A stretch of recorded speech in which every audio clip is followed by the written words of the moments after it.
ನಮಸ್ತೆ ಎಲ್ಲರಿಗೂ.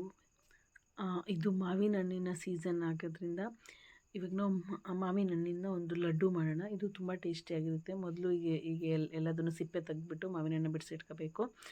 ಅದಾದಮೇಲೆ ಒಂದು ಮಿಕ್ಸಿ ಜಾರ್ಗೆ ಕಾಯಿನ ಚಿಕ್ಕದಾಗಿ ಹೆಚ್ಕೊಂಡಾರು ಹಾಕೊಳ್ರಿ, ಇಲ್ಲಾಂದರೆ ತುರ್ಕೊಂಡಾರು ಹಾಕೊಳ್ರಿ. ಅದನ್ನು ಹಾಕಿ ಅದನ್ನು ಚೆನ್ನಾಗಿ ಮಿಕ್ಸ್ ಮಾಡಿ ಸ್ವಲ್ಪ ಮಿಕ್ಸ್ ಆದರೆ ಸಾಕು. ಹೀಗೆ ಮಿಕ್ಸ್ ಮಾಡ್ಬಿಡೋಣ. ಅದಾದಮೇಲೆ ಒಂದು ಪ್ಯಾನ್ ತಗೊಳ್ಳಿ, ಅದಕ್ಕೆ ಸ್ವಲ್ಪ ತುಪ್ಪ ಹಾಕ್ಬಿಟ್ಟು ಅದಕ್ಕೆ ಮಾವಿನ ಹಣ್ಣು ಮಿಕ್ಸಿ ಮಾಡಿ ಇಟ್ಕೋಬೇಕಲ್ಲ, ಆ ಮಿಕ್ಸಿ ಇಟ್ಕೊಂಡಿರೋ ನುಣ್ಣಗೆ ರುಬ್ಬಿರೋದನ್ನ ಇದ್ರೊಳಗೆ ಹಾಕಿ ಚೆನ್ನಾಗಿ ಅದು ಬೇಯಬೇಕು ಚೆನ್ನಾಗೆ. ಸೊ ಅದನ್ನು ಚೆನ್ನಾಗಿ ಬೇಯಿಸ್ಬೇಕು.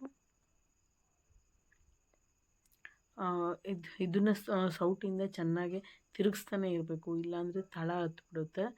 ಹಂಗಾಗಿ ಇದು ಚೆನ್ನಾಗಿ ಬೇಯೋ ತನಕನೂ ಇದನ್ನು ಕೈ ಆಡಿಸ್ತಾನೆ ಇರಬೇಕು. ಈ ಹಲ್ವಕ್ಕೆ ಮಾಡ್ತೀವಲ್ಲ ಆ ಥರ, ಇಲ್ಲಾಂದರೆ ತಳ ಹಿಡಿದ್ಬಿಡುತ್ತೆ ಬೇಗನೆ ಇದು. ಇದಾದಮೇಲೆ ಈಗ ಸ್ವಲ್ಪ ಗಟ್ಟಿ ಆಗುತ್ತೆ. ಈಗ ಗಟ್ಟಿ ಆದ ತಕ್ಷಣ ಇವಾಗ ತುರಿದಿಟ್ಕೊಂಡಿರೋದು ಕಾಯಿನ, ಇಲ್ಲಾಂದರೆ ಚಿಕ್ಕದಾಗಿ ಹೆಚ್ಚಿ ಅದನ್ನು ರುಬ್ಬಿಟ್ಕೊಂಡಿರ್ತೀವಲ್ಲ ಆ ಕಾಯಿನ ಇದ್ರೊಳಗೆ ಹಾಕ್ಬೇಕು. ಇವಾಗ ಹಾಕ್ಬಿಟ್ಟು ಚೆನ್ನಾಗಿ ಮತ್ತೆ ಅದನ್ನು ಬೇಯಿಸ್ಬೇಕು ಎಲ್ಲ ಮಿಕ್ಸ್ ಮಾಡಿ.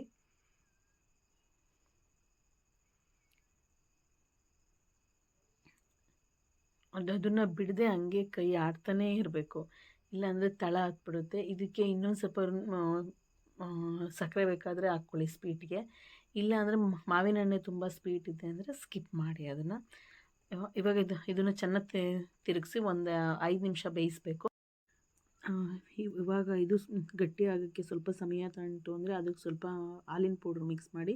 ನಿಮ್ಮ ಮನೆಯಲ್ಲಿ ಹಾಲಿನ ಪೌಡ್ರು ಇಲ್ಲ ಅಂತಂದರೆ ಚಿರೋಟಿ ರವೆ ಬರುತ್ತಲ್ಲ, ಚಿರೋಟಿ ರವೆನ ಒಂದು 2-3 ಸ್ಪೂನ್ ಹಾಕಿ ಅದನ್ನು ಕನ್ಸಿಸ್ಟೆನ್ಸಿಗೆ.